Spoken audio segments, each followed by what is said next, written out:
Putriku yang berusia 3 tahun, Anya, tidak pernah sekalipun rewel jika sudah bersama kakeknya.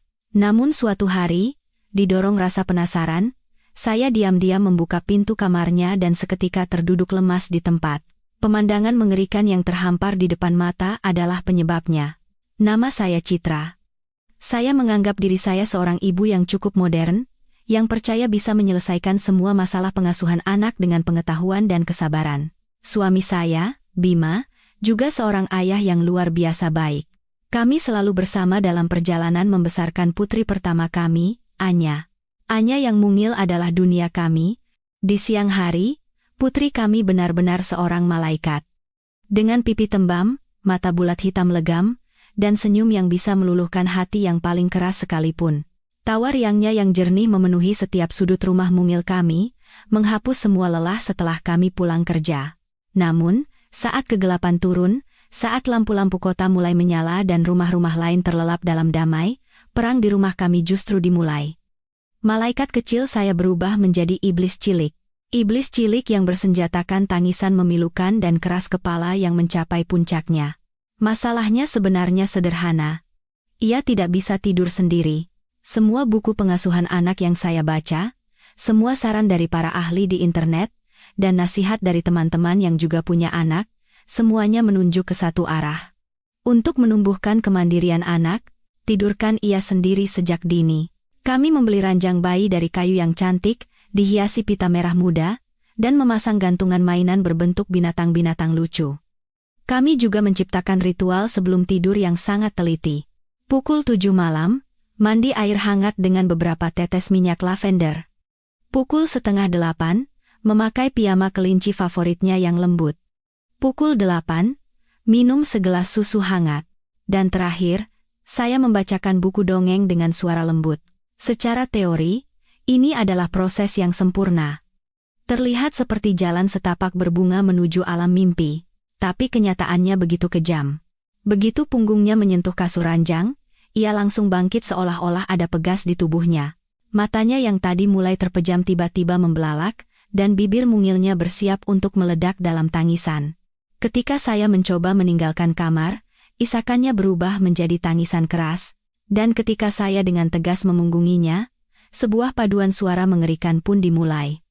Suara tangisan yang begitu sedih dan penuh derita, seolah-olah ia sedang disiksa dengan kejam. Tangisan Anya memiliki kekuatan magis yang aneh. Ia menembus dinding, merasuki setiap sel saraf saya, dan meremas jantung saya. Mungkin para tetangga sudah terbiasa dengan suara itu, tapi kami tidak. Setiap malam, kami dihantui rasa bersalah, merasa seperti orang tua paling buruk di dunia. Akhirnya, metode ilmiah itu bangkrut, dan kami kembali ke cara primitif. Kami berdua, suami dan istri, bergantian menggendongnya sambil mondar-mandir di ruang tamu.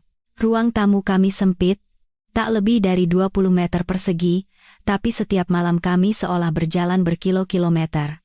Seperti alat tenun yang menenun kain tak terlihat bernama kelelahan dan ketidakberdayaan. Anya akan menyandarkan kepalanya di bahu saya atau bahu suami saya, sesekali mencari kehangatan dan membenamkan wajahnya lebih dalam. Kami bahkan tak berani duduk, begitu pantat kami menyentuh sofa, ia akan langsung menggeliat dan mulai merengek. Kami hanya terus berjalan tanpa henti, sampai berat tubuhnya di lengan kami terasa tak tertahankan lagi, sampai kedua kaki kami pegal dan pinggang kami serasa mau patah. Biasanya sekitar tengah malam atau pukul 1 atau 2 dini hari, saat kami sudah benar-benar kelelahan, barulah Anya tertidur. Tapi itu bukan akhir. Meletakkan anak itu ke ranjangnya adalah sebuah pertaruhan yang sangat menegangkan. Kami harus menahan napas dan bergerak sangat perlahan, seperti adegan gerak lambat dalam film. Suara sekecil apapun atau perubahan suhu yang tiba-tiba bisa membuat usaha berjam-jam menjadi sia-sia, dan ia akan membuka matanya lagi, mengulang siklus mimpi buruk itu. Kurang tidur yang terus-menerus mengubah kami menjadi bayangan yang berjalan.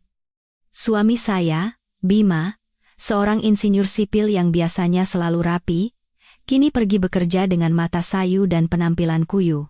Saya sendiri, seorang pegawai kantor, seringkali harus pergi ke kamar mandi untuk membasuh muka dengan air dingin agar tidak tertidur di atas keyboard. Pembicaraan kami hanya berkisar tentang tidur Anya. Tadi malam dia tidur jam berapa? Bagaimana kalau kita coba cara ini? Sayang, aku rasanya mau pingsan. Cinta kami pada Anya masih ada di sana, dalam dan tak berubah. Namun, cinta itu terbungkus oleh cangkang tebal bernama kelelahan, kejengkelan, dan sedikit rasa dendam. Kami mulai saling menyalahkan untuk hal-hal sepele. Rumah yang dulu penuh tawa kini diselimuti ketegangan yang berat. Malam-malam tanpa tidur itu tidak hanya menggerogoti kesehatan fisik kami, tetapi juga mental dan emosi kami. Perbedaan antara Anya di siang hari dan Anya di malam hari sungguh luar biasa, hampir tidak nyata. Jika seseorang hanya berkunjung ke rumah kami di siang hari, mereka pasti akan menyimpulkan bahwa kami adalah keluarga paling beruntung di dunia, karena telah mendapatkan putri yang begitu cantik dan penurut. Di pagi hari, saat sinar matahari pertama menyelinap melalui jendela, Anya adalah alarm kami. Ia tidak menangis keras, melainkan merangkak ke samping tempat tidur kami dan menepuk-nepuk pipi saya dengan tangan mungilnya, sambil berkata, "Mama, Mama." Dengan suara jernih seperti lonceng angin. Melihat senyumnya yang cerah, rasanya semua kelelahan semalam luluh lantak. Ia bisa bermain sendiri berjam-jam. Bermain dengan boneka-bonekanya sambil bicara sendiri, berperan sebagai guru, dokter, atau seorang ibu yang merawat bayi-bayi plastiknya. Ia sering menyenandungkan lagu anak-anak yang saya ajarkan, meskipun pelafalannya cadel, nadanya tidak pernah salah. Saat saya melakukan pekerjaan rumah, ia menjadi asisten yang hebat. Dengan sapu tangan kecil di tangannya, ia akan mengikuti saya kemana-mana, meniru setiap gerakan saya. Ia berpura-pura mengelap kaki meja dan kursi, yang pada akhirnya hanya membuat lebih berantakan, tetapi semangat dan kelucuannya membuat saya tidak bisa mengeluh. Saat makan pun, ia bisa makan sendiri dengan baik. Meskipun kadang-kadang menumpahkan makanan, ia selalu duduk manis di kursi makannya, menunggu disuapi atau dengan kikuk tapi penuh semangat menyendok makanannya sendiri. Dengan kakeknya, ia lebih manja lagi. Ia suka duduk di pangkuan kakeknya, mendengarkan cerita-cerita zaman dulu yang mungkin tidak menarik bagi anak-anak sekarang. Ia akan memainkan janggut putih kakeknya, bermain dengan kerutan di dahinya, dan tertawa cekikikan. Melihat momen-momen itu, hati saya dipenuhi kebahagiaan. Saya berjanji pada diri sendiri, selama ada saat-saat damai ini, saya rela menanggung penderitaan apapun. Namun, seperti hukum alam yang tak terbantahkan, saat matahari terbenam, sihir itu pun pudar. Cinderella saya kehilangan pesonanya, bukan sepatu kacanya. Begitu pukul 7 malam tiba, saat persiapan tidur dimulai, tombol iblisnya seolah menyala. Anak yang tadinya tertawa riang entah kemana, digantikan oleh anak yang penuh amarah dan rengekan. Segalanya bisa menjadi penyebab tangisan. Air mandi yang sedikit terlalu panas, ia menangis. Piyama kelinci hari itu tidak sesuai seleranya, ia menangis. Susu yang kurang manis, ia menangis. Saat di buku dongeng ada adegan serigala memakan nenek, ia menangis karena takut. Seolah-olah semua inderanya menjadi ratusan kali lebih sensitif, dan kesabarannya menguap bersama sinar matahari. Ranjang bayi kayu yang kami beli dengan penuh harapan kini tak lebih dari sebuah penjara di matanya.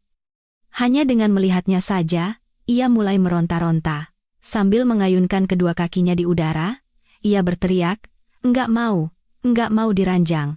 Saat saya menggendongnya, saya bisa merasakan otot-otot di sekujur tubuhnya menegang. Bukan lagi tubuh yang lembut dan hangat, melainkan gumpalan keras yang dipenuhi perlawanan. Kadang-kadang, dalam keputusasaan, saya pernah begitu saja meletakkannya di ranjang dan meninggalkan kamar. Sambil menenangkan diri, aku harus kuat. Dia akan berhenti menangis sebentar lagi, tapi saya salah. Tangisannya tidak menunjukkan tanda-tanda akan mereda, malah intensitas dan kesedihannya semakin menjadi-jadi. Ia berpegangan pada pagar ranjang, seluruh tubuhnya bergetar, dan berteriak sampai serak, "Mama, Mama." Setiap kali seperti itu. Belum sampai beberapa menit, saya pasti menyerah. Saat saya mengangkat tubuh mungilnya yang basah oleh air mata dan keringat karena ketakutan dan amarah, hati saya terasa seperti tercabik-cabik. Kontras yang ekstrem ini membuat saya bingung. Saya tidak bisa memahami anak saya. Apakah ada yang salah dengan cara saya mengasuhnya? Apakah ia punya masalah psikologis? Saya mencari berbagai gejala di internet. Krisis anak usia 3 tahun, gangguan tidur anak, bahkan masalah-masalah yang lebih serius. Semakin banyak saya membaca, semakin besar kecemasan saya, dan semakin dalam rasa ketidakberdayaan saya. Bima mencoba menenangkan saya. Anak-anak kan memang begitu. Nanti juga akan baik-baik saja seiring waktu. Namun, ia sendiri tidak bisa menyembunyikan raut lelah dan putus asanya. Ia sering melontarkan lelucon pahit. Di rumah kita ada 2 anak, anak siang hari, dan anak malam hari. Aku sangat mencintai anak siang hari, tapi jujur saja, aku sedikit takut pada anak malam hari. Lelucon suami saya tidak bisa membuat saya tertawa. Itu hanya semakin menegaskan kenyataan pahit dan berat yang kami hadapi.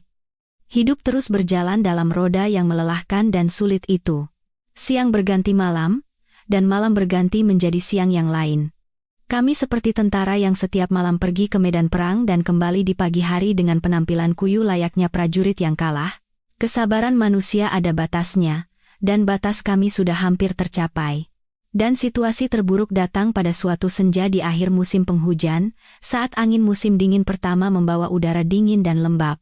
Bima pulang kerja dengan demam tinggi dan batuk parah. Karena ia jarang sekali sakit, saat ia tumbang, saya langsung tahu bahwa situasinya serius. Saya bergegas memasak bubur ayam, membuat teh jahe, dan memberinya obat penurun panas. Tapi flu kali ini benar-benar ganas. Suami saya mengigau sepanjang malam, tubuhnya sepanas api. Saya terjaga semalaman merawatnya. Mengganti kompres di dahinya secara berkala dan merebus air minum untuknya. Tentu saja, iblis kecil di rumah kami tidak memberi keringanan hanya karena ayahnya sakit. Anya tetap menangis meraung-raung sesuai jadwalnya. Saya sendirian, kebingungan di antara 2 pasien, 1 besar dan 1 kecil. Sambil menggendong Anya mondar-mandir di kamar, pikiran saya kusut seperti benang ruwet, dan telinga saya terpaku pada suara napas suami saya yang berat. Malam itu terasa abadi.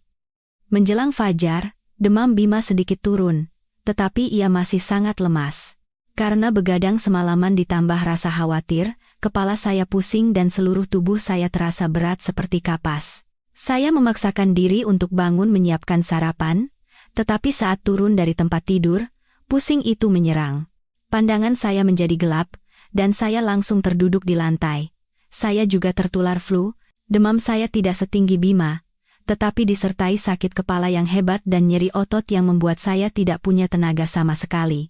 Kami berdua, pilar keluarga ini, kini hanya bisa terbaring berdampingan di tempat tidur, saling menatap tanpa daya. Kami bahkan tidak punya kekuatan untuk mengambil segelas air minum sendiri, namun, ujian terbesar masih menanti. Di ruang tamu, ada seorang anak kecil yang bermain sendirian, sesekali memanggil, "Ayah, Mama." Untungnya, Anya masih sehat dan penuh energi. Tapi justru kesehatannya itulah yang menjadi beban yang tak tertanggungkan bagi kami saat ini. Siapa yang akan memberinya makan? Siapa yang akan bermain dengannya? Dan yang terpenting, siapa yang akan menidurkannya malam ini? Seharian itu, kami seperti mayat hidup. Ayah Bima, mertua saya, adalah satu-satunya penyelamat kami. Bapak datang tanpa banyak bicara, membawakan belanjaan, memasak semanci besar bubur untuk seluruh keluarga, dan menenangkan serta merawat Anya. Tapi Bapak sudah tua, dan kesehatannya tidak seperti dulu lagi. Melihat Bapak yang tak henti-hentinya bergerak, mengurus anak dan menantunya yang sakit sambil menjaga cucunya yang aktif, rasa bersalah dan kasihan yang mendalam menyelinap di hati saya. Seharusnya kami yang muda menjadi sandarannya, tapi kami malah menjadi beban. Saat malam tiba, teror yang akrab itu kembali datang. Kali ini, berkali-kali lipat lebih kuat. Demam saya dan Bima mulai naik lagi. Kami terbaring di tempat tidur, mendengarkan rengekan Anya dari ruang tamu, tak bisa berbuat apa-apa. Suara tangisannya seperti ribuan jarum yang menusuk kepala kami, membuat sakit kepala semakin parah. Saya mencoba memaksakan diri untuk bangun, tetapi baru beberapa langkah, saya harus bersandar di dinding dan terengah-engah. Kondisi Bima lebih parah. Ia sibuk terbatuk-batuk, wajahnya memerah padam. Kami saling berpandangan. Di mata kami berdua, terpancar keputusasaan yang mendalam. Mungkin ini adalah momen paling tak berdaya sejak kami menjadi orang tua. Kami gagal. Gagal total. Kami tidak bisa merawat putri kecil kami sendiri. Saya menutupi wajah dan menangis. Air mata panas mengalir di pipi saya yang juga panas karena demam. Itu adalah air mata ketidakberdayaan, air mata kelelahan yang telah lama menumpuk, dan air mata ketakutan akan apa yang akan terjadi malam ini. Ayah mertua saya, yang kami panggil Bapak, tinggal bersama kami sejak Anya lahir. Meskipun tinggal bersama, keberadaan Bapak di rumah begitu senyap sehingga kadang-kadang saya sampai lupa akan kehadirannya. Bapak berbeda dari kakek nenek lain yang saya kenal. Beliau bukan tipe yang selalu mengitari cucu-cucunya, merawat mereka, atau terus-menerus memberikan nasihat yang terkadang sudah ketinggalan zaman. Bapak adalah orang yang pendiam, dan hampir tidak pernah berbicara. Seringkali dalam sehari, beliau tidak mengucapkan lebih dari 10 kalimat. Kata-katanya selalu singkat dan padat. Bapak ke pasar, makan sudah siap, atau di luar angin kencang, hanya sebatas menyampaikan informasi yang diperlukan. Di rumah ini, Bapak punya dunianya sendiri, sebuah kursi goyang tua di beranda. Di sana ada beberapa pot tanaman yang dirawatnya sendiri. Setiap pagi, Bapak bangun sangat pagi, menyeduh seteko teh, dan duduk di sana, diam-diam memandangi jalanan yang memulai hari baru. Bapak membaca koran, bukan berita internet yang berisik di ponsel pintar, melainkan koran kertas yang masih berbau tinta. Kadang-kadang, dengan peralatan tukangnya, beliau sibuk memperbaiki kipas angin yang rusak atau stop kontak yang longgar. Semua barang rusak di rumah akan kembali normal setelah disentuh tangannya. Bapak melakukan semuanya dalam diam, tanpa pernah pamer atau berharap ada yang tahu. Seringkali saat saya pulang kerja, rumah sudah bersih, cucian sudah kering, dan makan malam sudah siap. Jika saya bertanya, beliau hanya akan melambaikan tangan dan mengalihkan pembicaraan. Dalam hal mengasuh Anya pun, Bapak hampir tidak pernah ikut campur. Saat saya dan Bima dengan semangat menerapkan metode pengasuhan ala Jepang atau Amerika, Bapak hanya diam memperhatikan, tidak menentang, tidak juga setuju. Ketika kami menderita karena malam-malam tanpa tidur, Bapak hanya menatap kami dengan tatapan iba, tetapi tidak memberikan nasihat apapun. Jujur saja, terkadang kebisuan Bapak membuat saya sedikit tidak nyaman. Saya pikir Bapak kolot dan tidak tahu pengetahuan baru, atau mungkin tidak terlalu peduli pada cucunya. Saya sudah terbiasa memutuskan segalanya tentang putri saya sendiri, mulai dari makanan, pendidikan, hingga cara tidurnya. Jauh di lubuk hati saya, ada rasa percaya diri atau mungkin keangkuhan generasi muda yang merasa kami yang paling tahu apa yang terbaik untuk anak kami. Cara-cara lama seperti memberikan makanan pendamping terlalu dini atau memakaikan baju terlalu tebal, semuanya saya anggap tidak ilmiah. Dan karena Bapak tidak pernah berkata apa-apa, saya menyimpulkan bahwa beliau tidak punya trik khusus apapun. Hubungan Bapak dan Anya juga sangat istimewa. Anya sangat menyayangi Bapak, tetapi dengan cara yang unik. Ia tidak merengek atau meminta ditemani bermain permainan yang berisik. Ia hanya suka berada di dekat Bapak. Ia bisa duduk manis berjam-jam di pangkuan Bapak, memainkan jari-jari Bapak yang kapalan, atau mendengarkan cerita-cerita tak beraturan tentang sawah dan sungai di masa lalu yang belum pernah ia lihat. Cinta Bapak pada cucunya juga tidak diungkapkan dengan kata-kata. Beliau tidak pernah memuji seperti orang lain, "Cucuku pintar, cantik, hebat." Cinta Bapak ada dalam tindakan-tindakan kecil. Saat beliau diam-diam membelikan biskuit kesukaan Anya, saat boneka beruang Anya sobek dan beliau diam-diam menjahitnya kembali, dan saat Anya tidak mau makan, dengan sabar, beliau mengupas apel dan membentuknya menjadi kelinci. Saya melihat semua itu. Tetapi mungkin karena kelelahan dan prasangka saya sendiri, saya tidak pernah benar-benar memahami kedalaman cinta yang sunyi itu. Saya hanya menganggapnya sebagai hal biasa yang dilakukan seorang kakek untuk cucunya. Saya tidak menyadari bahwa di balik sosok pendiam itu tersembunyi hati yang hangat dan perhatian yang tak terbatas. Kehadiran Bapak yang senyap di rumah ini ternyata jauh lebih kokoh dan penting dari yang saya kira. Demam kami berdua tidak menunjukkan tanda-tanda akan turun. Dunia terasa sesak, terkurung di dalam 4 dinding kamar tidur, dan dipenuhi suara batuk. Di luar, tangisan Anya semakin keras. Ia bosan bermain, lapar, dan mungkin merasa cemas karena tidak melihat ayah dan ibunya. Dalam tangisannya, bukan hanya ada kejengkelan, tetapi juga ketakutan. "Mama, Ayah," Di mana? Setiap panggilannya seperti silet yang mengiris hati saya. Saya mencoba memaksakan diri untuk bangun, tetapi kepala saya pusing dan kedua kaki saya gemetar. Kondisi Bima lebih parah. Ia hampir kehabisan tenaga setelah batuk panjang. Kami terbaring tak berdaya, rasa bersalah mencekik tenggorokan kami. Bapak sudah melakukan yang terbaik. Saya bisa mendengar Bapak mencoba menenangkan cucunya. Anya, anak baik ya. Biarkan Mama dan Ayah istirahat. Kakek suapin bubur ya. Lalu terdengar suara mangkuk beradu, dan suara Anya yang terisak-isak menolak. Semua usaha Bapak sepertinya sia-sia. Anya hanya menginginkan ayah dan ibunya. Ikatan darah dan kebiasaan dirawat setiap hari tidak mengizinkan adanya pengganti lain, bahkan jika itu adalah kakek yang sangat ia cintai. Tangisannya semakin menjadi-jadi, bercampur dengan suara mainan yang dibanting ke lantai. Anak berusia 3 tahun itu sedang menunjukkan kemarahannya, berdemonstrasi dengan caranya sendiri. Dalam keadaan setengah sadar karena demam, saya merasa pintu kamar tidur sedikit terbuka. Siluet kurus Bapak muncul dengan latar cahaya, wajahnya tidak terlihat jelas. Bapak berdiri ragu-ragu di ambang pintu untuk waktu yang lama, hanya terdengar helaan napasnya yang pelan. Kamar itu sunyi, hanya ada suara napas kami yang berat dan tangisan tak henti dari luar. Saya pikir Bapak hanya akan memeriksa keadaan kami lalu keluar lagi dengan diam-diam. Tapi tidak. Bapak masuk dan mendekati tempat tidur kami. Beliau menatap saya dan Bima dengan tatapan penuh kekhawatiran. Akhirnya, Bapak angkat bicara. Suaranya rendah dan sedikit serak, tetapi dalam keheningan yang menyesakan itu, suaranya terdengar sangat jelas. Sepertinya malam ini, biar Bapak yang tidurkan Anya. Kata-kata Bapak membuat saya terkejut. Kesadaran saya yang kabur karena demam seolah tersentak. Apa saya tidak salah dengar? Bapak, yang usianya mendekati 70 tahun dan seumur hidupnya tidak pernah begadang menenangkan anak, akan merawat iblis kecil kami? Kejutan itu segera berubah menjadi keraguan dan kekhawatiran. Bagaimana Bapak bisa menanganinya? Anya akan mengganggu Bapak semalaman? Bapak sudah lemah, kalau sampai kurang tidur karena tangisannya, bagaimana jika Bapak jatuh sakit? Kalau begitu, saya akan menjadi menantu yang sangat tidak berbakti. Bima juga bersuara dengan susah payah. Jangan, Pak. Jangan. Anya rewel sekali, kalau tidak terbiasa nanti Bapak kesulitan.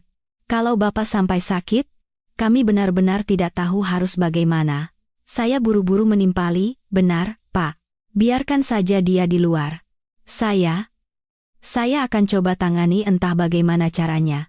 Tetapi saya sendiri tahu bahwa kata-kata itu bohong. Saya tidak punya kekuatan lagi untuk berusaha. Bapak tetap berdiri tenang di tempatnya. Tidak berdebat, tidak menjelaskan. Beliau hanya menatap kami, lalu menoleh sekali lagi ke arah pintu. Tempat tangisan Anya terdengar memilukan. Lalu, dengan satu kalimat singkat namun penuh bobot, beliau membungkam semua penolakan kami. Kalian urus badan sendiri saja tidak bisa. Bagaimana mau urus anak? Serahkan saja pada Bapak. Dan tanpa memberi kami kesempatan untuk bereaksi, beliau berbalik dan keluar. Saya mendengar suara Bapak mengangkat Anya, suara Anya yang meronta-ronta memberontak lalu perlahan mereda. Dan kemudian, saya mendengar suara pintu kamar Bapak ditutup. Rumah itu tiba-tiba menjadi sunyi senyap.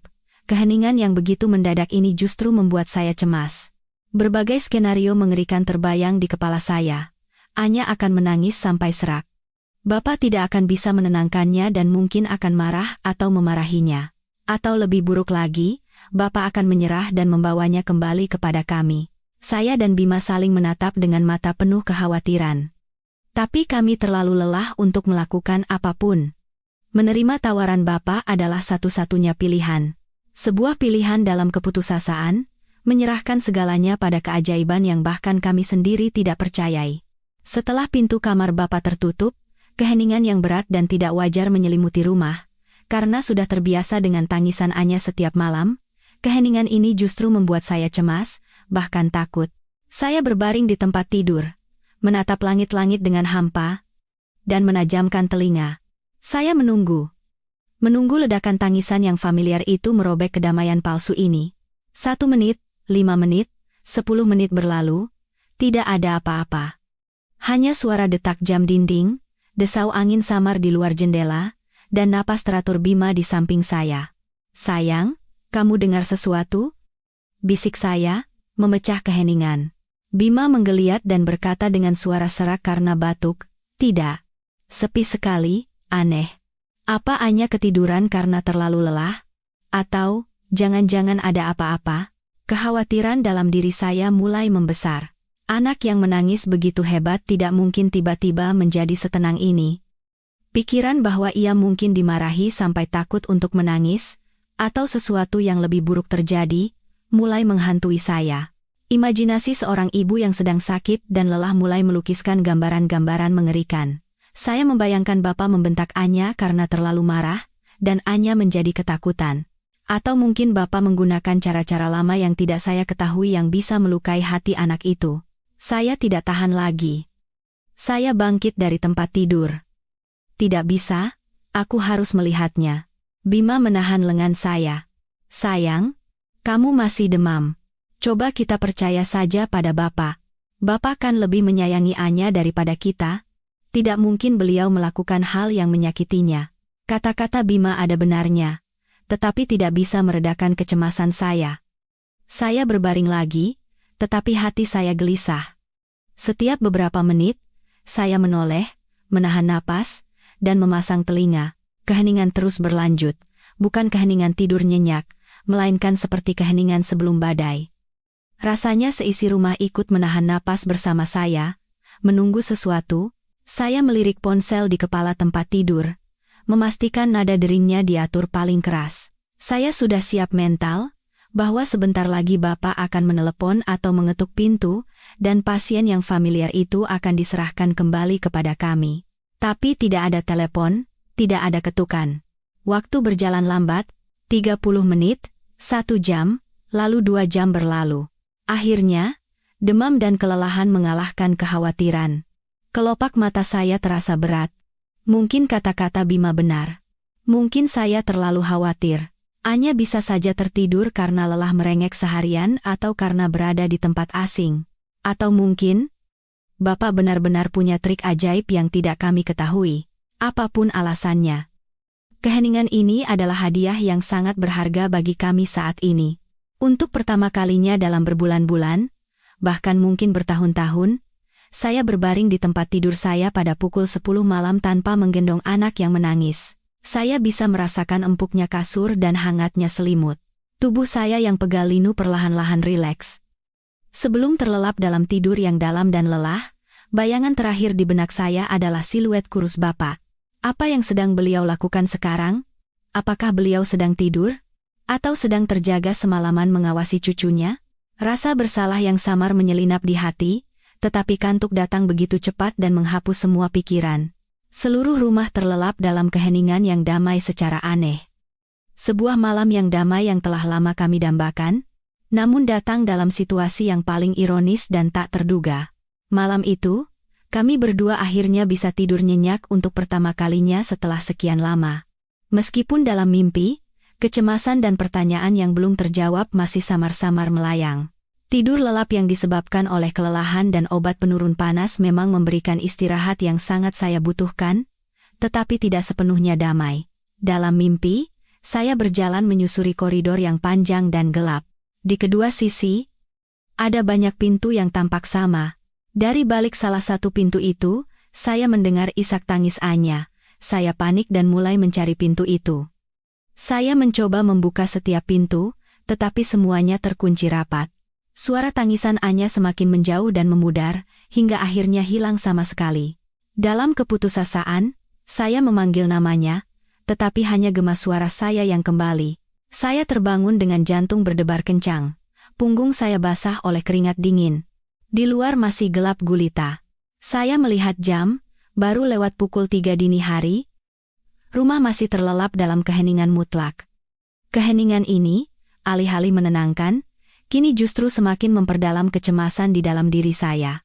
Mimpi barusan terasa seperti pertanda buruk. Kenapa Anya bisa setenang ini begitu lama? Biasanya, meskipun ia tertidur karena lelah, ia akan menggeliat atau merengek beberapa kali dalam semalam. Saya tidak bisa percaya bahwa ia bisa tidur tanpa suara sedikit pun sejak malam tadi. Saya mengguncang Bima pelan. Sayang, aku cemas sekali, jangan-jangan terjadi sesuatu pada Anya. Bima menjawab dalam tidurnya, dia tidur nyenyak bagus. Kenapa sih? Jangan mikir yang aneh-aneh, tidurlah. Tapi saya tidak bisa tidur lagi. Berbagai pertanyaan berputar di kepala saya. Bagaimana jika Bapak tidak menyelimutinya saat tidur dan Anya kedinginan? Kamar Bapak punya jendela besar. Angin malam bisa masuk. Bagaimana jika Anya muntah susu atau kesulitan bernapas? Bapak sudah tua, pendengarannya kurang baik, dan tidurnya nyenyak, mungkin beliau tidak akan menyadarinya. Pikiran-pikiran negatif mengepung saya, tumbuh menjadi ketakutan yang nyata. Saya seorang ibu, dan naluri keibuan saya berbisik bahwa ada sesuatu yang tidak beres.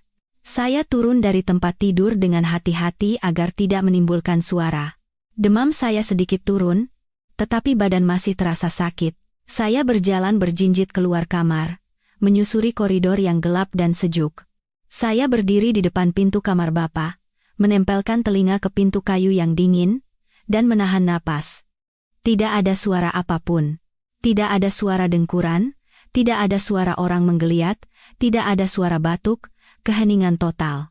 Keheningan yang seperti kematian ini membuat jantung saya serasa berhenti berdetak. Saya meletakkan tangan di gagang pintu, berpikir untuk membukanya sedikit, tetapi kemudian menarik tangan saya kembali. Bukankah ini sangat tidak sopan? Apa yang akan Bapak pikirkan jika melihat menantunya menyelinap ke kamarnya di tengah malam? Jika saya membangunkan mereka berdua, situasinya hanya akan menjadi lebih buruk. Saya kembali ke tempat tidur. Rasa tak berdaya menyelimuti saya. Saya duduk memeluk lutut, menatap pintu kamar saya seolah-olah bisa menembusnya. Saya teringat tawaran Bapak. Saat itu, dalam keputusasaan, saya tidak berpikir panjang. Tapi setelah sedikit tenang, saya menyadari betapa gegabahnya keputusan itu. Saya telah menyerahkan harta paling berharga saya, putri kecil saya, kepada seseorang yang kemampuannya dalam merawat anak tidak sepenuhnya saya percayai. Hanya demi tidur saya sendiri. Rasa bersalah dan penyesalan membanjiri saya. Seharusnya saya berusaha lebih keras. Seharusnya saya minum obat sekali lagi, dan bertahan menggendongnya satu malam lagi. Saya mengambil ponsel dan menyalakan layarnya. Tidak ada panggilan tak terjawab dari Bapak. Saya berpikir untuk mengirim pesan menanyakan kabar, tetapi kemudian menghapusnya. Saya tidak boleh mengganggu Bapak jam segini. Saya duduk seperti itu dalam kegelapan, melawan ketakutan yang saya ciptakan sendiri. Setiap menit terasa seperti 1 jam. Saya punya firasat samar bahwa saat pintu itu terbuka di pagi hari, akan ada sesuatu yang menunggu saya. Mungkin penjelasan sederhana atas keheningan ini, atau mungkin sesuatu yang akan mengubah pandangan saya sepenuhnya. Campuran antara kecemasan dan firasat membuat beberapa jam terakhir malam itu menjadi siksaan mental yang panjang dan melelahkan. Akhirnya, kegelapan pekat mulai berganti menjadi cahaya fajar yang samar. Sejak terbangun pukul 3, saya hampir tidak tidur sama sekali. Demam saya mulai naik lagi, tetapi pikiran saya anehnya jernih dan tegang. Begitu suara-suara kehidupan pertama terdengar suara motor di jalan, teriakan pedagang keliling saya langsung bangkit. Saya tidak bisa menunggu 1 menit pun lagi. Sayang, bangun. Kita harus ke kamar Bapak. Saya mengguncang Bima. Mungkin karena tidur nyenyak, Bima terlihat jauh lebih segar. Melihat ekspresi panik saya, ia pun bergegas bangun. Kami keluar kamar tanpa suara, berjinjit. Udara pagi terasa dingin, dan rumah masih sunyi. Jantung saya berdebar kencang, antara harapan dan ketakutan. Kami berdiri di depan pintu kamar Bapak. Bima menarik napas dalam-dalam, lalu mengetuk pintu dengan ringan. Pak, sudah bangun? Tidak ada jawaban. Ia mengetuk lagi, sedikit lebih keras. Masih hanya keheningan yang menakutkan. Saat itu, semua ketakutan dalam diri saya mencapai puncaknya. Tanpa ragu lagi, Bima memegang gagang pintu dan membukanya dengan hati-hati. Saat pintu berderi terbuka, sebuah pemandangan terhampar di depan mata kami, pemandangan yang membuat kami berdua membeku di tempat. Kamar Bapak sangat sederhana. 1 tempat tidur, 1 lemari tua, dan 1 meja kecil. Sinar matahari pagi yang redup masuk melalui jendela, menyinari tempat tidur tempat kakek dan cucunya berada. Iblis kecilku, Anya. Anak yang tidak pernah bisa tidur tenang bahkan selama 30 menit di ranjang bayinya sendiri, kini terlelap begitu nyenyak seperti malaikat. Ia berbaring miring, pipinya merona merah, dan sudut bibirnya sedikit terangkat seolah sedang bermimpi indah. Napasnya teratur dan lembut. Salah satu pipinya bersandar pada sesuatu yang awalnya tidak saya kenali. Tetapi yang lebih mengejutkan kami adalah posisi Bapak. Beliau tidak berbaring. Beliau duduk. Bapak bersandar pada sandaran kepala tempat tidur yang keras, kepalanya terkulai ke dada, dan matanya terpejam. Seolah sedang tertidur dalam posisi duduk, Bapak masih mengenakan pakaian rumah yang sama seperti semalam, yang sudah usang dan pudar warnanya. Wajahnya menunjukkan kelelahan yang luar biasa. Kerutannya tampak lebih dalam, dan lingkaran hitam tebal menghiasi bawah matanya. Bapak duduk tak bergerak. Posisi yang terlihat sangat tidak nyaman dan tidak wajar. Kami berdiri menahan napas, takut mengeluarkan suara sekecil apapun yang bisa membangunkan mereka. Pemandangan ini damai, namun sangat aneh. Kenapa Bapak tidur sambil duduk? Kenapa beliau tidak berbaring dengan nyaman di samping cucunya? Anya terlihat sangat tenang, tetapi posisi Bapak seolah sedang menahan sesuatu. Saya mencoba melihat lebih dekat untuk mencari tahu apa yang terjadi. Dan pandangan saya berhenti pada lengan kanan Bapak. Lengan itu tidak terjulur seperti lengan kirinya, juga tidak dilipat di dada. Lengan itu terentang lurus di atas tempat tidur, dan kepala Anya sepenuhnya bersandar di atasnya. Benda yang menjadi sandaran pipi anakku adalah lengan kakeknya. Seluruh tubuhku seakan membeku. Arus listrik mengalir di punggungku. Saya mulai menyadari sebuah kebenaran yang samar namun begitu kuat. Saya menoleh ke Bima. Ia juga sedang menatap lekat-lekat lengan ayahnya. Ekspresinya berubah dari keheranan, menjadi kengerian, dan akhirnya menjadi haru yang tak terlukiskan. Kami telah membayangkan banyak skenario. Anya menangis, Bapak kesulitan, atau mereka berdua tidur berdampingan. Tetapi pemandangan ini seorang kakek tua yang tertidur dalam posisi duduk paling tidak nyaman sepanjang malam demi menjadi bantal untuk cucu perempuannya tidak pernah kami bayangkan sekalipun. Ini melampaui semua logika dan metode pengasuhan ilmiah yang saya tahu.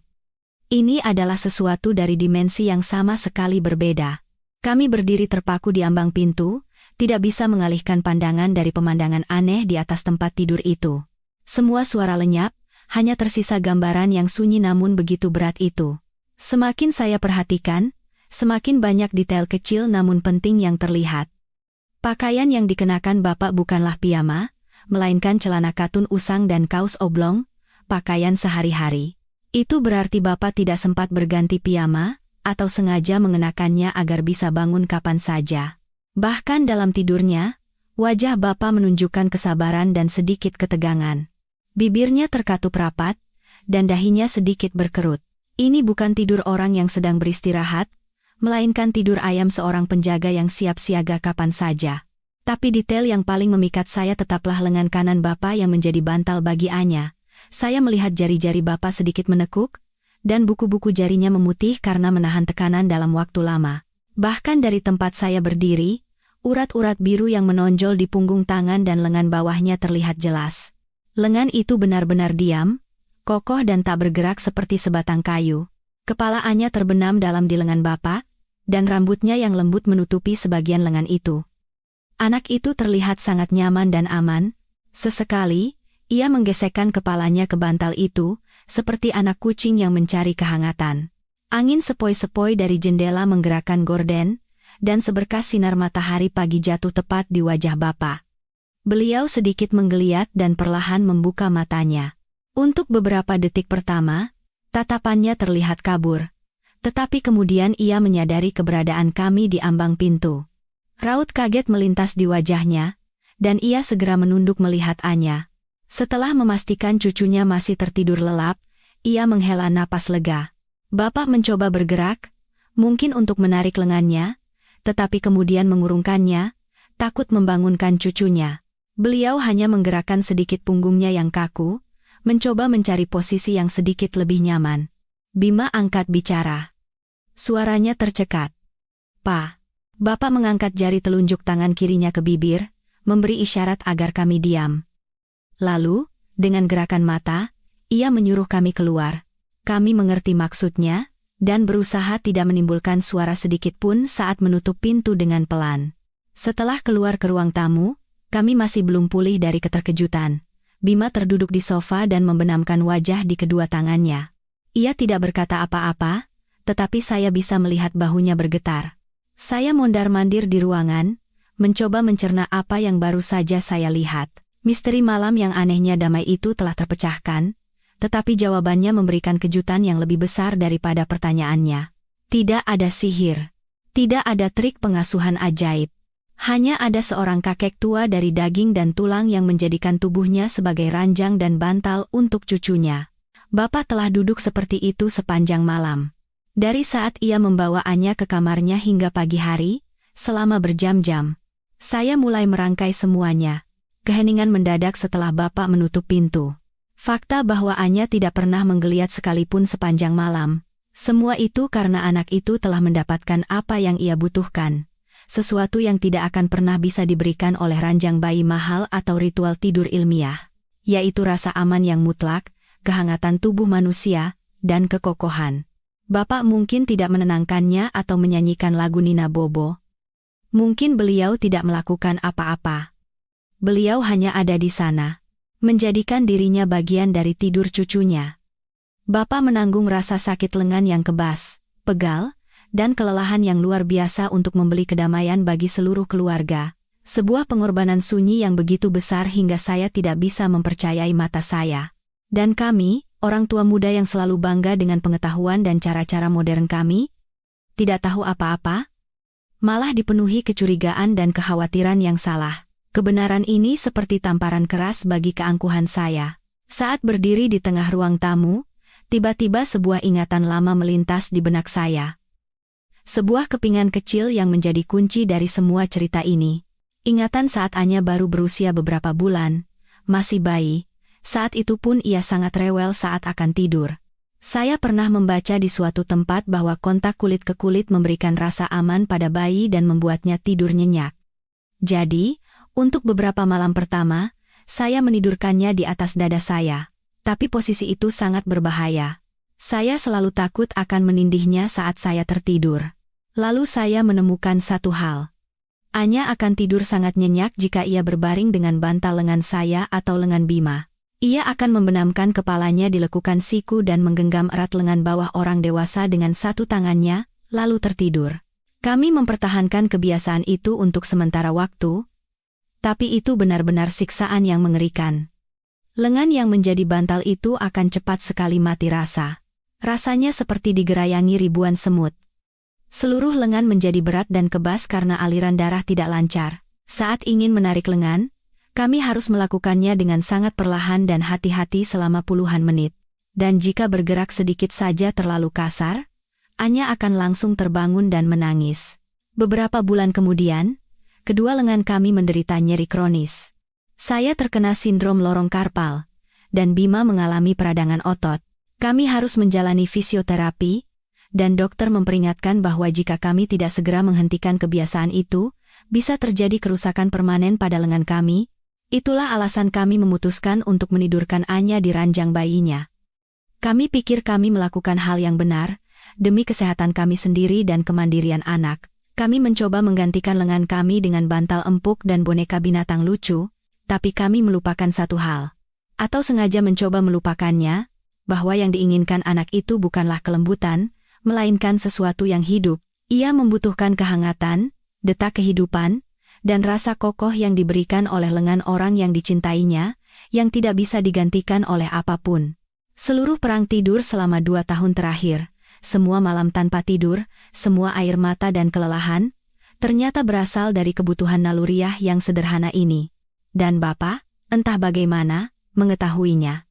Mungkin beliau telah lama mengamati cucunya dan menyadari kebiasaan ini. Atau mungkin itu hanyalah naluri orang dewasa yang syarat pengalaman hidup, naluri cinta yang begitu besar sehingga bisa merasakan apa yang dibutuhkan seorang anak.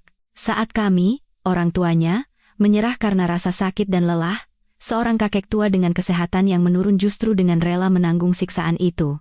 Bapak tidak hanya memberikan bantal lengan untuk cucunya, beliau melakukannya dalam posisi duduk. Posisi yang membuat rasa sakit dan kebas berkali-kali lipat lebih parah. Bapak menjadikan dirinya bantal hidup. Bantal yang tidak pernah menggeliat, tidak pernah mengeluh, hanya diam-diam menanggung rasa sakit. Saat menyadari kebenaran ini, rasa sakit yang tak terlukiskan menusuk dada saya. Bukan sakit fisik karena penyakit, melainkan sakit yang datang dari lubuk jiwa. Saya sedih memikirkan pengorbanan Bapak. Saya sedih memikirkan kepolosan putri saya. Ia hanya mencari rasa aman, tidak tahu bahwa ia menyakiti kakek yang sangat dicintainya. Dan yang terpenting, saya sedih atas ketidakpedulian saya sendiri. Saya ada di sana, mengalami hal yang sama, tetapi tidak bisa menghubungkan peristiwa-peristiwa ini. Saya terlalu fokus pada metode dan aturan, hingga melupakan hal yang paling inti, empati. Bima duduk di sofa, wajahnya terbenam di kedua tangannya. Saya tahu ia juga memikirkan hal yang sama. Ia adalah putra Bapak, ia pasti lebih memahami ayahnya daripada saya. Mungkin ia merasa jauh lebih tersiksa dan bersalah daripada saya. Kebenaran ini tidak hanya memberikan jawaban atas masalah tidur Anya. Ia menyingkapkan kebenaran lain yang lebih menyakitkan, keegoisan dan ketidakpekaan kami sendiri. Saat kami berperang dengan anak kami, Bapak memilih jalan untuk mendampinginya. Kami mencoba mengubah anak kami, sementara Bapak menerima dan memenuhi kebutuhannya. Saat itu, saya merasa diri saya begitu kecil dan gagal. Kebenaran itu datang seperti banjir besar, menyapu bersih semua pemikiran dan prasangka yang telah lama saya bangun. Saya berdiri di tengah ruang tamu, merasa seperti tenggelam. Campuran antara rasa malu, bersalah, dan rasa terima kasih yang tak terhingga menciptakan emosi yang begitu kuat hingga saya sulit bernapas. Saya pikir cinta harus diungkapkan dengan kata-kata manis, hadiah mahal, dan metode pendidikan yang canggih. Saya bangga dengan cara saya mencintai anak saya, cinta yang ilmiah dan modern. Tapi sekarang saya sadar, ada cinta yang lebih agung dari itu, cinta yang sunyi, cinta yang tidak mengharapkan imbalan atau pengakuan, yang diungkapkan melalui tindakan dan pengorbanan diam-diam. Saya teringat betapa kesalnya saya ketika Bapak memberikan camilan kepada Anya sebelum makan atau membiarkannya menonton TV sedikit lebih lama dari waktu yang ditentukan. Saya pikir Bapak melanggar aturan dan merusak usaha pendidikan saya. Saya memandang Bapak seperti polisi disiplin, lupa bahwa Bapak hanya sedang mencintai cucunya dengan caranya sendiri. Dengan cara yang sederhana dan sedikit memanjakan. Saya memaksakan standar saya pada seseorang yang telah hidup seumur hidup dan telah membesarkan suami saya. Sungguh sebuah keangkuhan yang konyol. Saat itu, pintu kamar Bapak terbuka lagi sedikit. Kali ini, Anya sudah bangun. Ia mengucek matanya dan berjalan terhuyung-huyung keluar. Melihat saya dan Bima, ia tersenyum lebar, berlari, dan memeluk kaki saya. "Mama." Suara jernih dan senyum cerahnya tidak berbeda dari biasanya, tapi di mata saya sekarang, sosoknya tumpang tindih dengan pengorbanan Bapak. Bapak menyusul keluar. Langkahnya sedikit goyah, beliau memijat lengan kanannya dengan tangan kirinya. Sebuah gerakan yang sangat wajar, tetapi meremas jantung saya. Wajah Bapak masih tenang, hanya sedikit kelelahan yang terlihat. Bapak melihat kami dan Anya bergantian, lalu tersenyum ramah. "Sudah bangun, ya? Pasti lapar. Bapak buatkan susu dulu." Bapak berkata dengan suara seperti biasa, seolah tidak terjadi apa-apa. Saat Bapak hendak berbalik, Bima bergegas bangkit dan mendekatinya. "Pak, duduk saja, istirahat. Biar saya yang buat." Suara Bima hampir pecah. Ia memapah bahu ayahnya dan mendudukannya di sofa. Bapak tampak sedikit terkejut dengan tindakan putranya. Sambil melambaikan tangan, beliau berkata, "Tidak apa-apa. Cuma duduk sebentar saja kok." Sebentar bagi Bapak adalah malam yang panjang, penuh dengan rasa sakit dan kebas. Mendengar kata-kata Bapak, saya tidak tahan lagi. Air mata panas mulai mengalir di pipi saya, bukan karena sedih, bukan juga karena bahagia. Saya menangis karena haru, terima kasih, dan rasa malu. Air mata yang meledak saat saya menyadari bahwa keajaiban yang selama ini saya cari tidak ada di buku pengasuhan anak atau para ahli manapun. Keajaiban itu ada di rumah saya sendiri, dalam wujud seorang kakek tua yang pendiam. Cinta tanpa syarat dari Bapak adalah keajaiban terbesar. Keajaiban yang tidak berisik atau mencolok, tetapi memiliki kekuatan untuk menenangkan anak yang menangis dan membangkitkan kembali sebuah keluarga yang diambang kelelahan. Cinta itu tidak perlu diucapkan, hanya bisa dirasakan dengan hati, dan hari ini, untuk pertama kalinya, hati saya bisa merasakannya sepenuhnya. Sepanjang hari itu, kepala saya dipenuhi emosi yang campur aduk.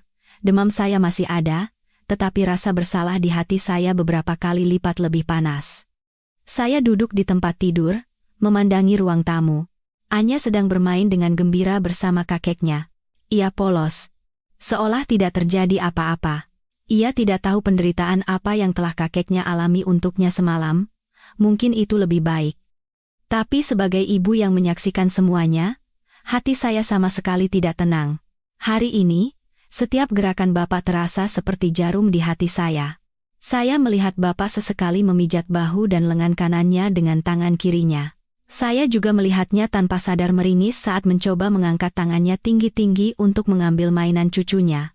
Jelas sekali, lengan Bapak sangat sakit, sisa dari malam yang panjang dan tak bergerak itu. Tapi setiap kali saya bertanya, "Pak, tidak apa-apa?" Bapak hanya tersenyum dan melambaikan tangan, "Tidak apa-apa. Sudah tua memang begini, kadang-kadang linu." Bapak sedang berbohong. Berusaha menyembunyikan pengorbanannya agar kami tidak khawatir atau merasa bersalah. Keluhuran hatinya itu membuat saya merasa semakin kecil dan egois. Saya teringat saat-saat di mana saya marah dan kesal pada suami saya hanya karena ia tertidur sejenak saat giliran jaga. Saya juga teringat saat-saat di mana saya menyalahkan anak saya, dalam hati mengeluh mengapa ia begitu sulit dan rewel. Saya hanya memikirkan kelelahan dan rasa sakit saya sendiri. Saya menganggapnya sebagai beban. Tapi Bapak, dengan rela memikul beban itu tanpa sepatah kata pun keluhan. Bagi Bapak, itu bukan beban, melainkan cinta. Rasa malu terbesar datang dari ketidaktahuan dan ketidakpedulian saya terhadap orang yang telah melahirkan suami saya. Saya tinggal satu atap dengan Bapak, makan di meja yang sama, tetapi tidak pernah benar-benar memahaminya. Saya melabeli Bapak sebagai orang yang ketinggalan zaman dan sulit didekati, dan mengizinkan diri saya untuk mengabaikan pendapat atau perasaannya. Saya tidak pernah meluangkan waktu untuk berbicara dan bertanya tentang masa lalunya, tentang kesulitan yang mungkin beliau alami saat membesarkan Bima.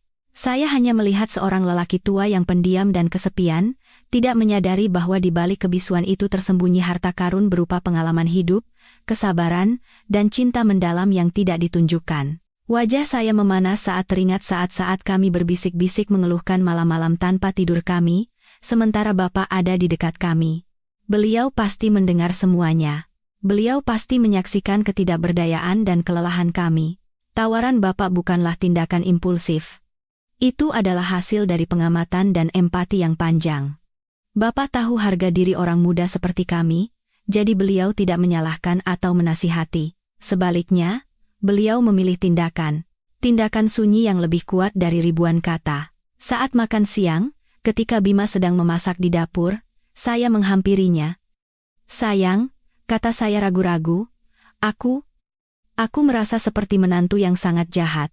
Bima mematikan kompor dan berbalik, tatapannya juga berat. "Aku juga sama. Kita terlalu cuek pada Bapak. Aku yang salah karena terlalu memaksakan metode dari buku." Lanjut saya dengan suara penuh penyesalan. "Aku hanya mencoba membuat anak kita menjadi anak dari buku, lupa bahwa ia adalah manusia nyata dengan kebutuhannya sendiri. Dan, aku tidak menghormati Bapak." Bima memeluk saya. "Ini bukan salahmu sendiri, aku juga sama. Kita terlalu sibuk dengan kehidupan kita sendiri sampai melupakan orang paling berharga yang ada di samping kita. Hari ini, Bapak telah memberi kita pelajaran yang sangat besar. Sebagai seorang ibu, sebagai seorang menantu, hati saya dipenuhi campuran rumit antara cinta, rasa terima kasih, dan penyesalan yang mendalam. Saya tahu permintaan maaf dengan kata-kata saja tidak cukup, perubahan harus dimulai dari lubuk hati, dari tindakan. Pelajaran yang Bapak berikan kepada saya bukanlah trik menidurkan anak. Itu adalah pelajaran tentang cinta, pengorbanan, dan bagaimana seharusnya kita hidup. Dan saya sadar, mulai hari ini, saya harus belajar semuanya dari awal." Setelah badai emosi hari itu berlalu dan kesehatan kami berangsur pulih, hati kami telah berubah selamanya. Rumah tetap sama, tetapi saya mulai melihat segalanya melalui lensa yang berbeda. Lensa rasa hormat dan empati. Saya tidak lagi menganggap ayah mertua saya sebagai bayangan yang pendiam, sebagai bagian yang wajar dari perabotan rumah. Sekarang, setiap tindakan kecilnya menarik perhatian saya dan memiliki makna yang dalam. Saya memulai sebuah penjelajahan. Bukan penjelajahan ke negeri asing, melainkan perjalanan menjelajahi ayah mertua saya sendiri yang tinggal tepat di samping saya. Saya menyadari bahwa cinta Bapak untuk Anya tidak hanya ada pada bantal lengan malam itu. Cinta itu, seperti air yang mengalir, dengan tenang dan gigih meresap ke dalam setiap momen sepanjang hari. Suatu sore, saat membersihkan kamar Anya, saya tidak sengaja melihat boneka beruang kesayangannya. Boneka usang ini adalah hadiah ulang tahun pertamanya, dan telah melalui banyak pertempuran imajiner dan amukan kesal bersama Anya. Beberapa hari yang lalu, saat merengek, Anya melemparkannya ke sudut kamar, menyebabkan bagian perutnya sobek panjang dan kapasnya keluar. Saat itu, saya dan Bima terlalu lelah untuk peduli, dan hanya berpikir untuk membelikannya boneka baru nanti. Tetapi sekarang, saat saya mengangkat boneka beruang itu, saya terkejut. Bekas sobekan itu telah hilang, dan di tempatnya ada jahitan tangan yang rapi dan teratur. Warna benangnya bukan coklat seperti bulu boneka itu, melainkan abu-abu, mungkin satu-satunya warna yang bisa ditemukan di kotak jahit tua Bapak. Jahitannya tidak serapi mesin jahit. Terlihat kekikukan seorang pria tua, yang mungkin penglihatannya sudah mulai kabur. Tapi justru ketidaksempurnaan itulah yang membuat hidung saya perih. Saya membayangkan Bapak, setelah menidurkan cucunya, di bawah lampu yang remang-remang, memakai kacamata bacanya, dengan telaten menjahit boneka itu jahitan demi jahitan. Bapak tidak ingin teman lama cucunya dibuang begitu saja. Beliau ingin menyambungkannya kembali, sama seperti beliau yang diam-diam sedang menjahit kedamaian keluarga kami. Saya menemukan lebih banyak lagi. Makanan Anya selalu disiapkan secara khusus oleh Bapak. Jika saya memasak sup ikan, Bapak akan dengan sabar duduk dan memisahkan setiap duri terkecil, memastikan cucunya tidak akan pernah tersedak.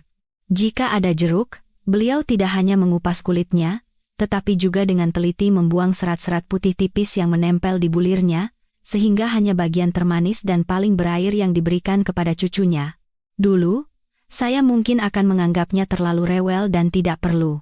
Tapi sekarang, saya mengerti bahwa itu bukan kerewelan, melainkan perhatian mendalam yang datang dari keinginan, agar orang yang dicintai tidak mengalami ketidaknyamanan sekecil apapun. Hubungan mereka berdua pun terlihat semakin jelas di mata saya. Anya seolah merasakan kehangatan dan keamanan mutlak yang terpancar dari Bapak. Ia suka membawa buku dongengnya ke kursi goyang. Bukan untuk dibacakan, melainkan hanya untuk duduk di pangkuan kakeknya, menyandarkan kepalanya di dada beliau, dan membalik halaman bukunya sendiri. Sesekali ia menunjuk sebuah gambar dan bergumam, "Kek, ini apa?"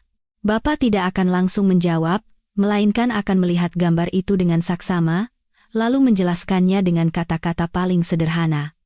Ada komunikasi khusus di antara mereka yang melampaui kata-kata. Sebuah kepercayaan dan komunikasi keluarga yang tidak perlu dibuktikan. Melihat mereka duduk bersama di beranda yang disinari matahari, yang tua dan yang muda, yang pendiam dan yang cerewet, saya pikir itu adalah lukisan paling indah dan damai di dunia. Tindakan-tindakan cinta sunyi dari Bapak menenun jaring tak terlihat yang membungkus masa kecil putri saya, dan bahkan menghangatkan hati saya yang telah mendingin karena kelelahan. Beberapa hari kemudian, kesehatan kami berdua telah pulih sepenuhnya. Kehidupan di rumah perlahan kembali ke jalur normal, tetapi dengan satu perubahan besar, malam yang damai. Sejak malam yang menentukan itu, Anya terus tidur bersama kakeknya. Saya dan Bima tidak berani mengusulkan untuk mengembalikannya ke ranjang bayinya. Di satu sisi, trauma malam-malam mengerikan itu masih tersisa, dan di sisi lain, kami tidak ingin merusak kedamaian yang sedang dinikmati anak itu. Namun, jauh di lubuk hati, satu pertanyaan terus mengganjal. Rasa penasaran yang bercampur dengan keinginan untuk mengungkapkan rasa terima kasih yang sebesar-besarnya.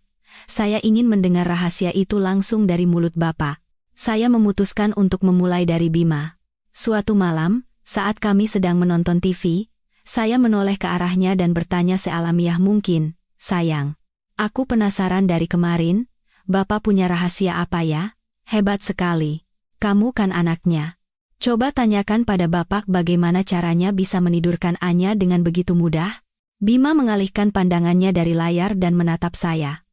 Ia terdiam sejenak, lalu menghela napas pelan. Kamu benar-benar pikir ada rahasia? Tadi sore aku sudah tanya. Mata saya berbinar. Benarkah? Apa kata beliau? Beliau hanya tersenyum, lanjut Bima. Katanya, apa serunya tidur sama kakek-kakek? Dia tidur karena bosan saja, mana ada rahasia. Lalu beliau langsung ganti topik, tanya bagaimana pekerjaan di kantor. Beliau tidak mau membicarakannya, sayang. Apa yang kita tahu sudah cukup. Jangan bertanya lagi.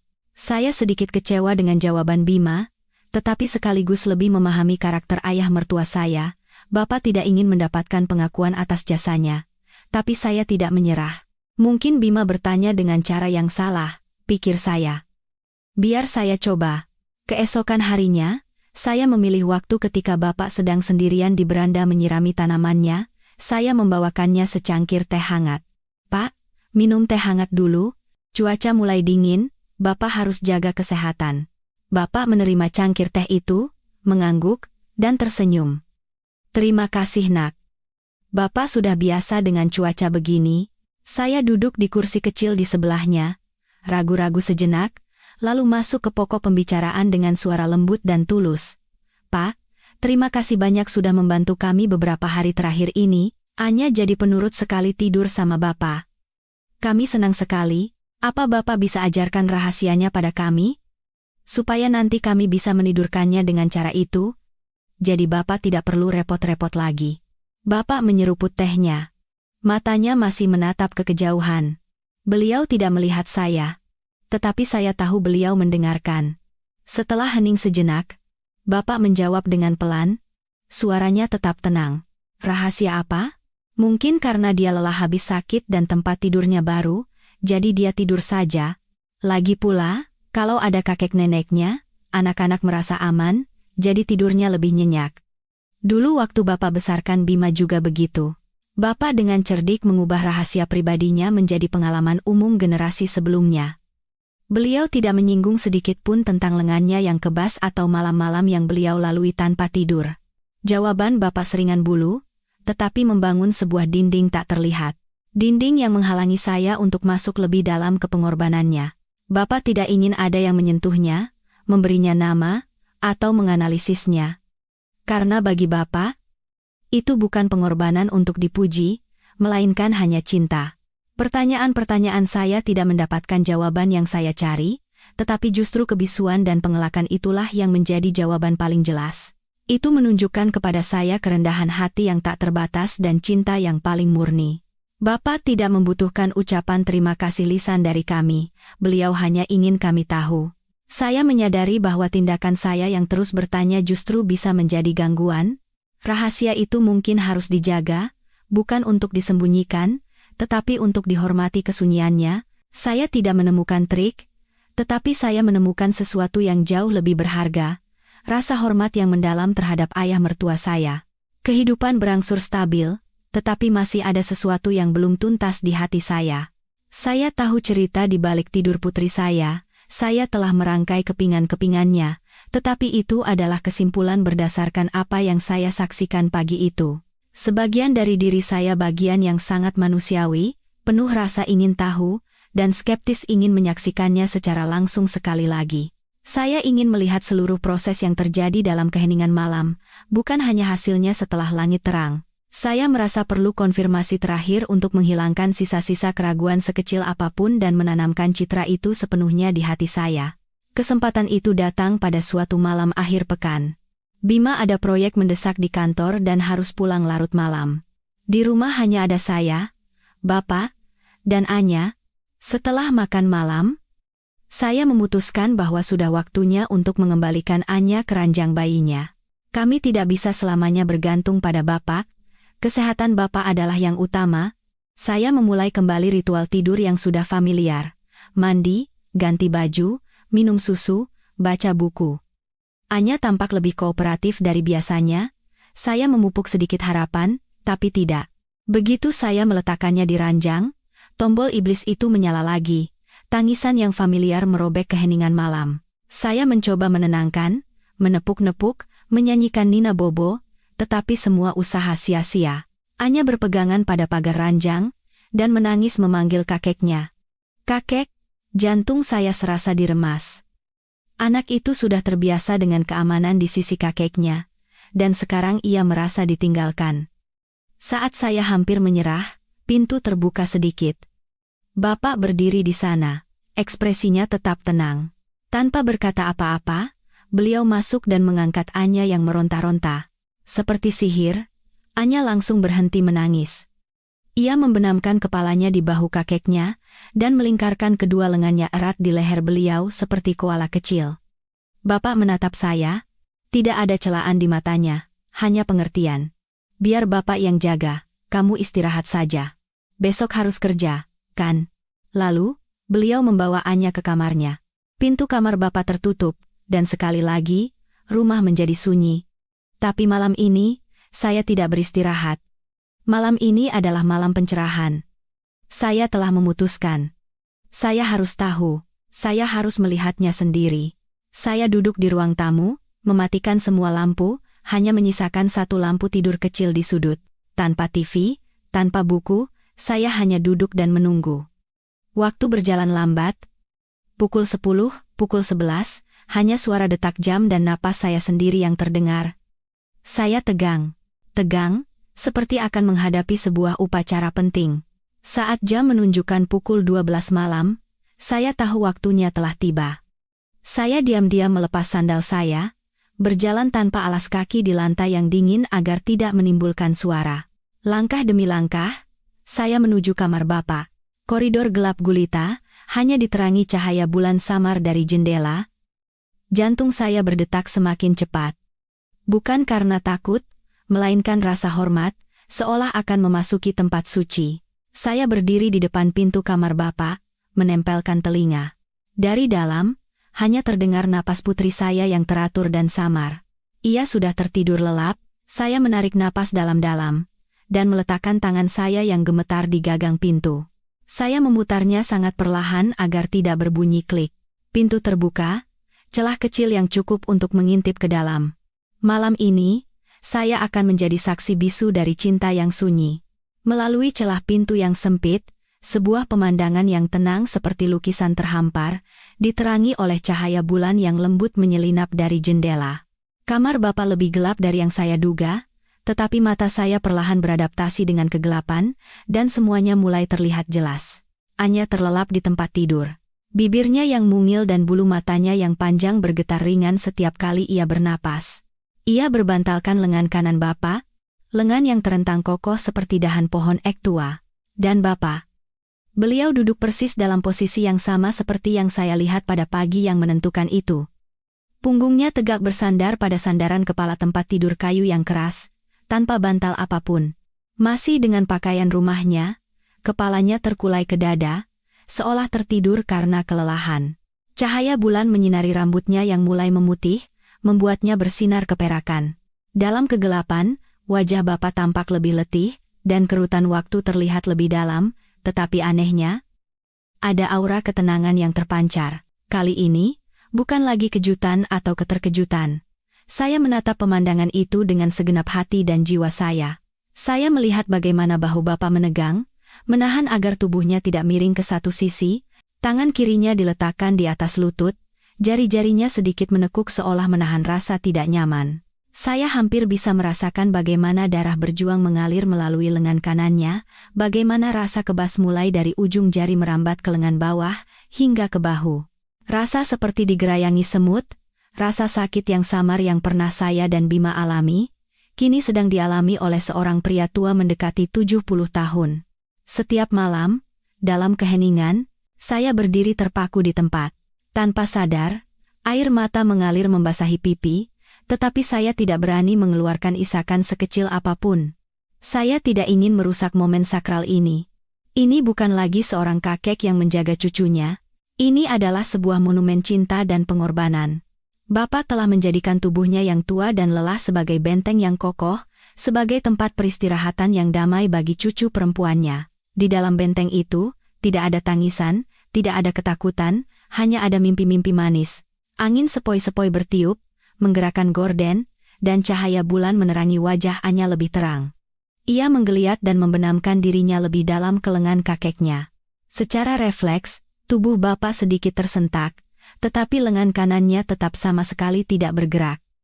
Beliau takut gerakan sekecil apapun akan mengganggu tidur cucunya. Bapak sedang berjuang melawan refleks alami tubuhnya, melawan kantuk, dan melawan rasa sakit. Hanya untuk menjaga bantal hidup itu tetap tenang. Saya telah mendapatkan jawaban yang saya cari. Jawaban yang tidak diucapkan, tetapi lebih kuat dari penjelasan apapun. Sosok seorang kakek yang duduk tegak di tengah malam, menidurkan cucunya dengan lengannya yang kebas. Citra ini akan terpatri selamanya di hati saya. Untuk mengingatkan saya seumur hidup tentang keagungan cinta yang sunyi dan pengorbanan tanpa pamrih. Dengan tangan yang masih gemetar, saya menutup pintu dengan pelan. Saya berbalik dan berjalan pergi, tetapi hati saya tertinggal di kamar itu, di samping kakek dan cucunya. Malam ini, bukan hanya putri saya, tetapi juga jiwa saya yang telah lama dilanda badai, akhirnya menemukan kedamaian. Setelah kembali ke kamar, saya tidak langsung tidur.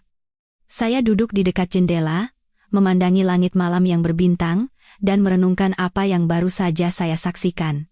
Malam pencerahan itu tidak hanya memberi saya konfirmasi fakta. Ia mengubah saya dari lubuk keberadaan saya yang paling dalam. Sebelumnya, saya melihat dunia melalui lensa rasionalitas, melalui logika hitam putih yang saya pelajari dari buku. Menidurkan anak sendiri itu benar, menggendong dan memanjakannya itu salah.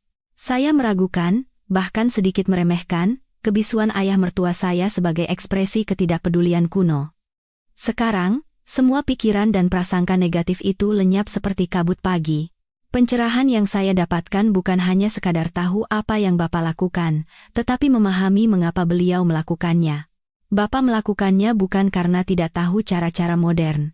Beliau melakukannya karena cintanya tidak mengenal syarat dan aturan. Itu adalah aliran alami. Cinta yang mengalir ke tempat yang membutuhkan penghiburan, yang mengisi kekosongan rasa takut hanya dengan kehadirannya. Hati seorang kakek mengetahui kebenaran yang tidak bisa dimuat oleh buku-buku tebal psikologi pengasuhan anak, bahwa yang paling dibutuhkan seorang anak bukanlah kemandirian yang dipaksakan, melainkan kepastian mutlak bahwa ia dicintai. Perubahan dalam diri saya tidak berhenti di pikiran, tetapi mulai menyebar ke tindakan. Keesokan paginya, ketika Bapak keluar dari kamar, saya tidak lagi menatapnya dengan campuran rasa bersalah dan penasaran, melainkan dengan rasa hormat dan cinta yang tulus. Saya mulai memperhatikan kebutuhan-kebutuhan kecil Bapak. Saya menyadari bahwa beliau suka minum teh di pagi hari, tetapi teko airnya sudah tua dan tidak bisa menjaga panas dengan baik. Sore itu, saya langsung membeli termos baru, yang terbaik, agar teh Bapak selalu hangat. Sebuah tindakan kecil, tetapi merupakan awal dari perhatian tulus yang seharusnya sudah saya berikan sejak lama. Saat makan, saya tidak lagi mengomel ketika Bapak menyuapi Anya sepotong daging yang menurut saya agak berlemak. Sebaliknya, saya yang lebih dulu mengambilkan lauk kesukaan Bapak dan bertanya apakah masakannya cocok di lidahnya. Saya mulai lebih banyak berbicara dengan Bapak. Bukan lagi tentang rahasia, melainkan tentang hal-hal sehari-hari, tentang kesehatannya, tentang kenangan masa lalunya. Saya ingin menebus tahun-tahun di mana saya, dengan ketidakpedulian saya, telah membangun dinding tak terlihat di antara kami. Bima juga menyadari perubahan saya dan ikut berubah. Sepulang kerja, ia tidak lagi tenggelam dalam ponsel atau komputernya, melainkan menghabiskan lebih banyak waktu mengobrol dengan ayahnya. Ia membelikan suplemen untuk sendi ayahnya, dan meletakkannya diam-diam di atas meja. Suasana di rumah kami berangsur-angsur menghangat. Tidak ada lagi ketegangan yang menyesakkan, tidak ada lagi keluhan tentang malam tanpa tidur. Yang ada adalah perhatian, sapaan, dan tawa. Semuanya dimulai dari pemahaman. Pemahaman bahwa cinta sejati bukanlah tentang memaksakan apa yang menurut kita benar, melainkan tentang belajar mendengarkan dan merasakan dengan segenap hati. Beberapa minggu setelah malam pencerahan itu, pada suatu hari Minggu pagi yang cerah, saya memutuskan untuk melakukan sesuatu. Rasa terima kasih dan hormat saya kepada ayah mertua saya semakin besar setiap harinya, dan saya merasa perhatian diam-diam saja tidak cukup. Saya harus mengatakannya. Saya harus memberitahukan betapa kami memahami dan menghargai pengorbanannya. Tapi bagaimana caranya? Bagi orang yang pendiam dan rendah hati seperti Bapak, kata-kata yang muluk-muluk dan basa-basi justru akan membuatnya tidak nyaman. Kata-kata itu harus datang dari hati, sederhana, tapi tulus. Pagi itu, seperti biasa, Bapak bangun sangat pagi dan sudah duduk di beranda dengan teko tehnya. Bima dan Anya masih tidur. Saya diam-diam ke dapur, bukan untuk menyiapkan sarapan, melainkan untuk merebus air. Saya menuangkan segelas air hangat, tidak terlalu panas, tidak terlalu dingin, suhu yang pas untuk langsung diminum. Saya tahu orang tua suka memulai hari dengan segelas air hangat untuk menenangkan perut. Saya membawa gelas itu dengan kedua tangan dan perlahan berjalan ke beranda. Bapak duduk di kursi goyangnya yang familiar, diam-diam memandangi kota yang masih setengah tertidur. Melihat saya, beliau sedikit terkejut. "Tumben sudah bangun, Nak. Kenapa tidak tidur lagi?" Saya tersenyum, mendekat, dan menyodorkan gelas itu. "Iya, Pak. Ini saya buatkan air hangat untuk Bapak. Katanya bagus untuk kesehatan." Bapak menatap saya dan gelas itu bergantian. Ragu-ragu sejenak, akhirnya beliau menerimanya, dan jari-jarinya yang kapalan menyentuh tangan saya dengan ringan, anehnya terasa hangat. Bapak tidak langsung meminumnya, hanya memegang gelas itu di telapak tangannya. Saya menarik napas dalam-dalam, mengumpulkan keberanian. Saya menatap lurus ke mata Bapak, mata yang berkerut di sudutnya tetapi masih jernih dan ramah. Suara saya sedikit bergetar, tetapi sangat jelas. "Pak, terima kasih atas semua jerih payah Bapak selama ini, kami benar-benar menghargainya." Saya tidak mengatakan, "Terima kasih sudah menjaga Anya," atau "Terima kasih sudah menidurkan Anya." Hanya satu kalimat sederhana, "Terima kasih atas semua jerih payah Bapak." Tapi dalam kata-kata singkat itu, saya menumpahkan semua pemahaman, rasa terima kasih, dan permintaan maaf saya. Saya percaya Bapak akan mengerti. Bapak membeku sejenak. Tatapan matanya menunjukkan keterkejutan yang tidak bisa disembunyikan. Mungkin seumur hidupnya, beliau terbiasa hanya memberi tanpa pernah berharap, terbiasa berkorban tanpa butuh pengakuan dari siapapun. Ucapan terima kasih saya yang begitu langsung dan tulus adalah sesuatu yang tidak beliau duga. Tetapi keterkejutan itu cepat berlalu, dan sebagai gantinya, sudut mata Bapak tampak sedikit memerah. Beliau buru-buru memalingkan wajah, menatap ke kejauhan seolah menyembunyikan emosinya, lalu, beliau tertawa kecil. Tawa yang ramah, meski sedikit canggung. "Jerih payah apa? Cucunya manja begini, kakek malah senang." Bapak mengangkat gelas ke mulutnya dan meminum seteguk air. Saya melihat jakunnya bergerak sedikit. Saat itu, meskipun tidak banyak kata yang terucap, saya merasa ada ikatan yang dalam telah terbentuk antara saya dan Bapak, ikatan empati yang melampaui hubungan mertua-menantu biasa. Kata-kata dari hati telah sampai ke hati. Sejak pagi itu, hubungan saya dengan ayah mertua saya memasuki babak baru. Bukan lagi rasa hormat sepihak dari saya, melainkan saling pengertian dan kepercayaan. Rahasia bantal lengan, kisah malam di mana Bapak duduk terjaga merawat cucunya, tidak pernah lagi kami sebutkan. Itu menjadi perjanjian sunyi di antara kami berdua. Bapak tidak ingin membicarakannya, dan saya tidak perlu bertanya lagi. Kami sama-sama mengerti bahwa beberapa hal yang sakral harus dijaga dalam keheningan. Karena saat diucapkan, ia bisa kehilangan bobot dan kemurniannya. Saya tidak lagi mencari-cari trik atau metode untuk menidurkan anak saya. Saya sudah mendapatkan jawaban yang paling berharga. Jawabannya bukan pada teknik, melainkan pada sikap. Sikap cinta, kesabaran, dan kesiapan untuk menempatkan kebutuhan orang lain di atas kenyamanan diri sendiri. Saya mulai menerapkan pelajaran itu dalam hidup saya. Setelah berdiskusi, kami meletakkan kasur kecil tepat di samping tempat tidur Bapak.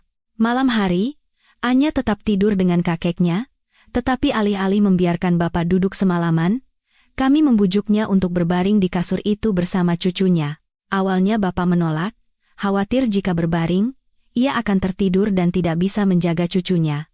Tapi saya berkata, "Bapak istirahat saja berbaring. Cukup sediakan lengannya saja." Hati kami sakit sekali melihat Bapak duduk begitu semalaman. Mungkin merasakan ketulusan kami, Bapak setuju. Lengan kanan Bapak masih menjadi bantal tak tergantikan bagi Anya, tetapi setidaknya punggung tuanya bisa beristirahat. Perlahan-lahan, kami mulai mencoba cara lain. Saya menyadari bahwa yang dibutuhkan anak itu bukan hanya lengan kakeknya, melainkan rasa aman sebelum tidur. Setiap malam, sebelum Anya masuk tidur dengan kakeknya, saya dan Bima ikut masuk. Kami duduk di sampingnya. Satu orang mengelus punggungnya, yang lain menceritakan dongeng singkat. Kami menciptakan suasana hangat yang penuh cinta. Lambat laun, ketergantungan Anya pada bantal lengan itu berkurang. Beberapa malam, hanya dengan memegang jari kakeknya saja ia sudah merasa tenang dan tertidur. Rahasia tidur Anya bukan lagi masalah yang harus dipecahkan atau beban. Ia telah menjadi pelajaran yang menyakitkan sekaligus kenangan indah tentang cinta dalam keluarga. Saya mencari jalan pintas, trik untuk lepas dari kerepotan. Tapi pada akhirnya, saya belajar bahwa tidak ada jalan pintas dalam cinta. Cinta membutuhkan pengorbanan, kesabaran, dan yang terpenting, empati. Rahasia sang kakek tersimpan, bukan dalam kebisuan yang canggung, melainkan dalam rasa hormat yang mendalam. Ia menjadi lentera yang menerangi jalan saya ke depan, sebagai seorang ibu dan sebagai seorang menantu. Cinta sunyi ayah mertua saya, seperti kerikil kecil yang dilemparkan ke danau yang tenang, menciptakan riak-riak yang menjangkau seluruh keluarga dan mengubah segalanya. Rumah kami tidak hanya diisi dengan malam yang damai, tetapi juga lebih banyak tawa dan kehangatan. Pengorbanan Bapak tidak hanya menyelesaikan masalah Anya. Ia juga telah menambal retakan-retakan tak terlihat dalam hubungan kami yang timbul akibat kelelahan dan tekanan hidup modern. Saya dan Bima belajar untuk lebih menghargai satu sama lain, dan yang terpenting, belajar merawat ayah kami. Kami tidak lagi menganggap Bapak sebagai seseorang yang membantu pekerjaan rumah.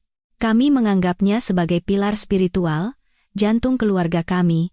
Di akhir pekan, alih-alih mencari hiburan di luar, kami lebih sering di rumah, merawat tanaman bersama Bapak, mendengarkan cerita-cerita masa lalunya. Bima membelikan kursi pijat agar ayahnya yang lelah bisa beristirahat. Saya mulai belajar memasak makanan kesukaan Bapak, masakan-masakan sederhana dari kampung halamannya yang sudah lama tidak ia nikmati. Kami ingin Bapak merasa bahwa pengorbanannya selalu dihargai, dan bahwa ia berhak menikmati masa tua yang nyaman dan bahagia di sisi anak-anaknya.